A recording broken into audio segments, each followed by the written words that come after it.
सुप्रभात बच्चों, आज हम करेंगे क्रिया क्या है, क्रिया के भेद कौन कौन से हैं। जैसे तन्मय ने मुझे पुकारा, दुकानदार ने हाथ पकड़ रखा था, वह घबरा कर हाथ छुड़ाना चाह रहा था। तो यहाँ पर पुकारा, पकड़ना, हाथ छुड़ाना, ये सब क्या है? ये सब क्रियाएं हैं। इसी तरह से रोना, खाना, पीना, होना, सोना, पढ़ना, नाचना, उड़ना, खेलना, ये सब भी क्या है? क्रिया है। अर्थात जिन शब्दों से किसी काम के करने या होने का पता चलता है वे शब्द क्रिया कहलाते हैं। है, था, ये भी क्या होती हैं? क्रियाएं होती हैं। जैसे आज रविवार है, कल शनिवार था। अब क्या होता है कि कुछ काम किए जाते हैं और कुछ काम जो होते हैं वो स्वयं हो जाते हैं, अपने आप हो जाते हैं। जैसे पेड़ है और पेड़ से पत्ते गिर रहे हैं, तो यहाँ पर क्रिया क्या है? यहाँ पर क्रिया अपने आप हो रही है, क्रिया स्वयं हो रही है। और बच्चा पेड़ से फल तोड़ रहा है, तो फल तोड़ रहा है, यहाँ पर तोड़ने की क्रिया क्या है? यहाँ पर क्रिया जो है वो स्वयं न होकर की जा रही है।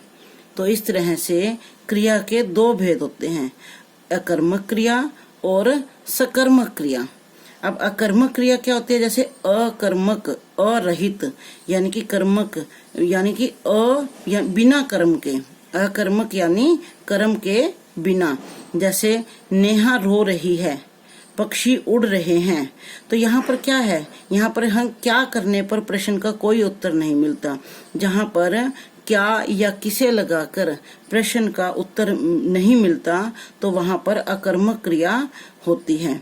और सकर्मक क्रिया क्या है? सकर्मक क्रिया है जैसे सकर्मक, स के साथ यानी कि कर्म के साथ, जिस क्रिया में कर्म पाया जाता है और क्या और किसे लगाकर जब कोई उत्तर मिल जाता है तो वह क्रिया सकर्मक क्रिया कहलाती है।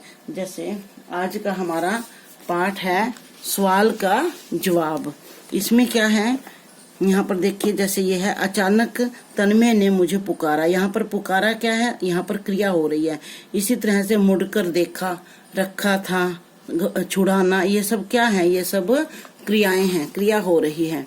आगे है जैसे नीचे दिए वाक्यों में क्रिया शब्दों पर घेरा लगाइए। दुकानदार ने मुझे देखा, यहाँ पर देखने की क्रिया हो रही है। वह सामने की दुकान पर पटाखे देख रहा है। वह तन्मय के साथ लौट आया, देख रहा है, लौट आया, दिए, खड़े थे। तो ये सब क्या है? ये सब क्रिया शब्द हैं।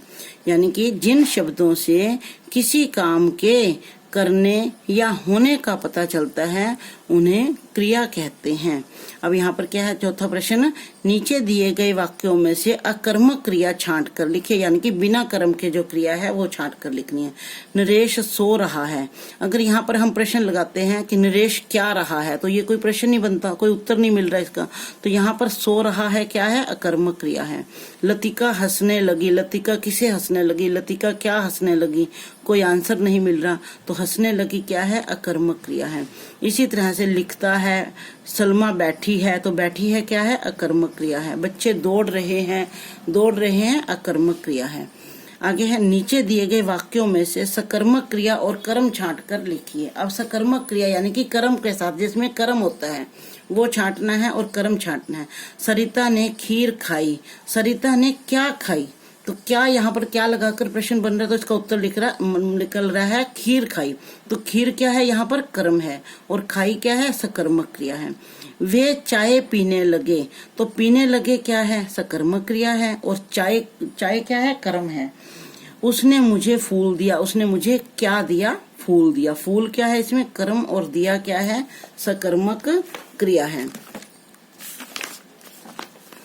इसी तरह से आगे है जैसे हरीश सितार बजा रहा है। हरीश क्या बजा रहा है? सितार। सितार कर्म है और बजा रहा है सकर्मक क्रिया।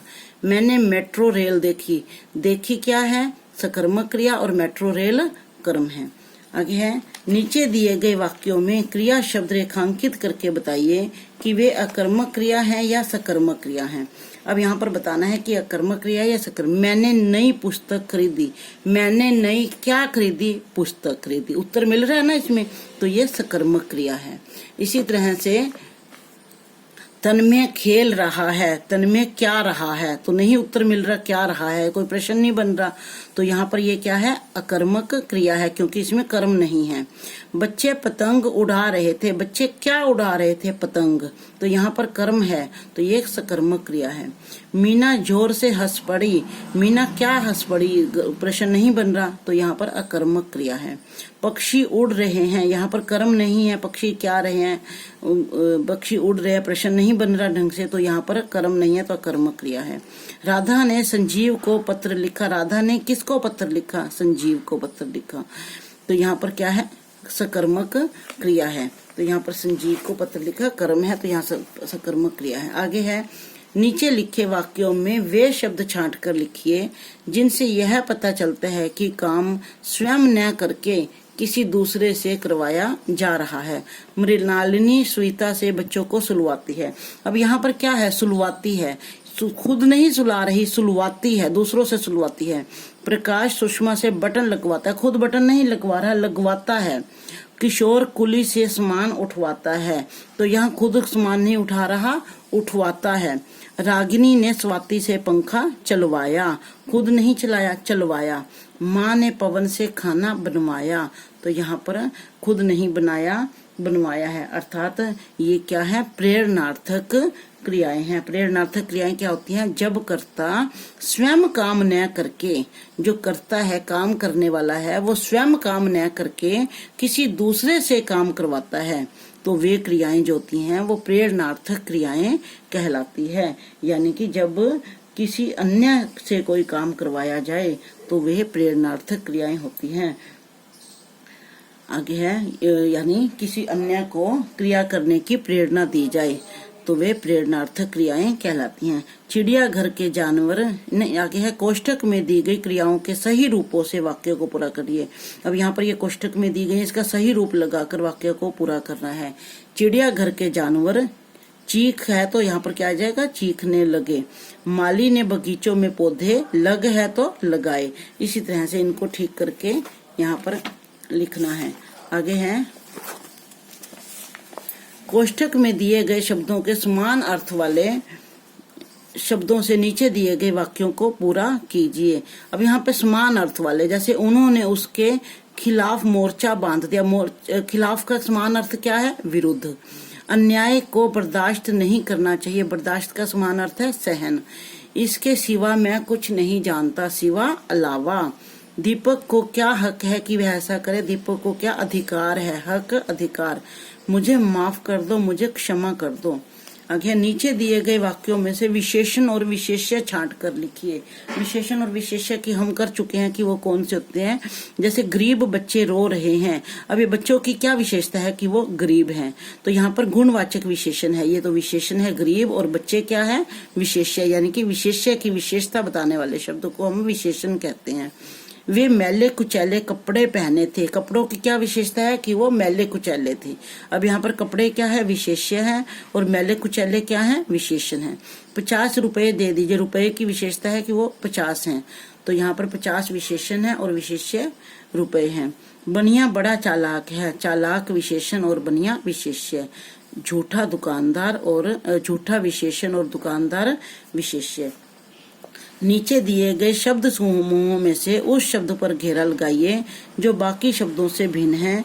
साथ ही यह भी लिखिए कि वह शब्द बाकी शब्दों से किस प्रकार भिन्न है। सच्चाई, साहस, दुखी, विवशता। तो यहाँ पर दुखी पर घेरा है क्योंकि दुखी शब्द जो है वो विशेषण है, बाकी सब भाववाचक संज्ञाएं हैं। आगे मैं, मैंने, उनके, मुझे। अब यहाँ पर उनके पर घेरा है। मैं क्या है, मैंने और मुझे, ये सब क्या है, उत्तम पुरुषवाचक सर्वनाम है, और उनके जो है वो अन्य पुरुषवाचक सर्वनाम है, क्योंकि किसी दूसरे उनके दूसरे के बारे में ही बात कही गई है, सामने मैंने और तुम्हारे बारे में नहीं की गई, तो यहाँ पर ये अन्य पुरुषवाचक सर्वनाम है। बच्चे, पटाखे, दुकान, तन्मय। तो यहाँ पर तन्मय जो है वो व्यक्तिवाचक संज्ञा है और बाकी शब्द जो है वो जातिवाचक संज्ञा है। इसी तरह से समझदार, गरीब, 10 गुस्सा, गुस्सा जो है वो भाववाचक संज्ञा है और समझदार, गरीब, 10 सब विशेषण है। यह कोष्ठक में दिए गए सर्वनाम शब्दों में से सही शब्द चुनकर रिक्त स्थानों की पूर्ति कीजिए। डैश अपनी भूल ज्ञात हो गई, मेरे को अपनी भूल ज्ञात हो गई या मुझे अपनी भूल ज्ञात हो गई। तुम अपना काम करो, तुम्हारा काम करो या अपना काम करो।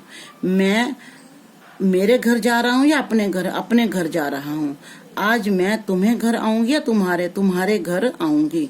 जो करेगा सो भरेगा या उस भरेगा, जो करेगा सो भरेगा। तो यहाँ तक आपने अच्छी तरह से करना है और इसी पाठ को समझना है। धन्यवाद।